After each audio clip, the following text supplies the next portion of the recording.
यह कहानी एक ऐसी घटना से जुड़ी है जो आज भी लोगों के दिलों में डर और रहस्य पैदा करती है। कुछ चीजें ऐसी होती है जिन्हें वक्त भी मिटा नहीं सकता। एक ऐसी ही घटना जिसने कई लोगों को रातों की नींद से महरूम कर दिया और उनका दिल दहला दिया। रात का वक्त था जब सब कुछ शांत और सन्नाटे में डूबा हुआ था।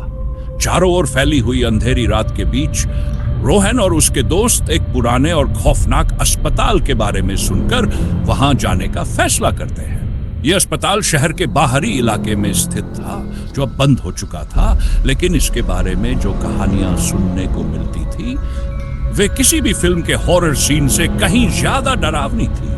लोग कहते थे कि अस्पताल में इलाज के नाम पर मरीजों पर किए गए अमानवीय प्रयोग अब भी वहां के दीवारों और कमरे की ठंडी हवाओं में गूंजते हैं।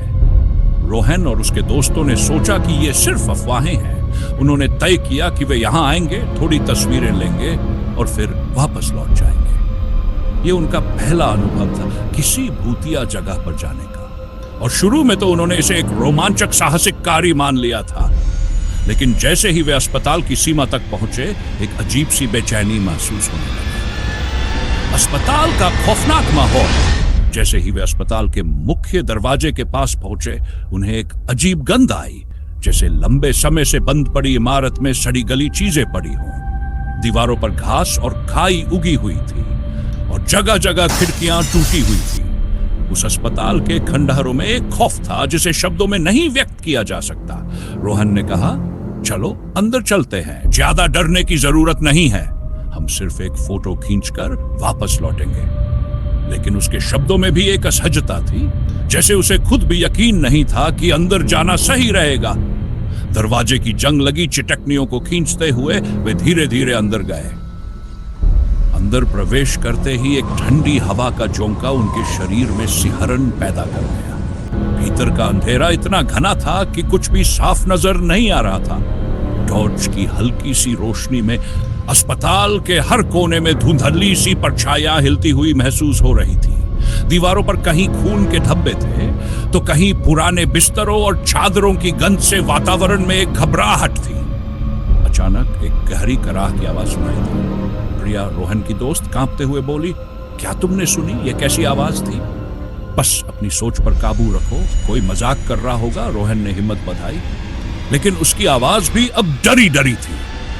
वे कमरे में टूटी बेंच, फटी फाइलें और कहीं खून के निशान थे। अचानक एक हल्की सी फुसफुसाहट सुनाई दी। ये कोई नहीं है, रोहन ने कहा, लेकिन उसकी बातों का असर किसी पर नहीं हुआ। एक परछाई कोने में खड़ी दिखाई दी, सफेद कपड़े पहने हुए, लंबे बालों से चेहरा ढंका हुआ। वह धीरे धीरे उनकी ओर बढ़ रही थी।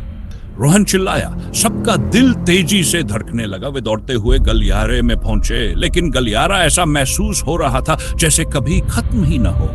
एक दरवाजा अपने आप बंद हो रहा था तो दूसरा खुल रहा था।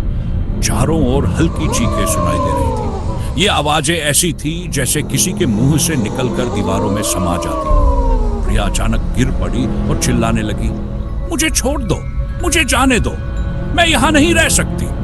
वह पूरी तरह से असमर्थ महसूस कर रही थी।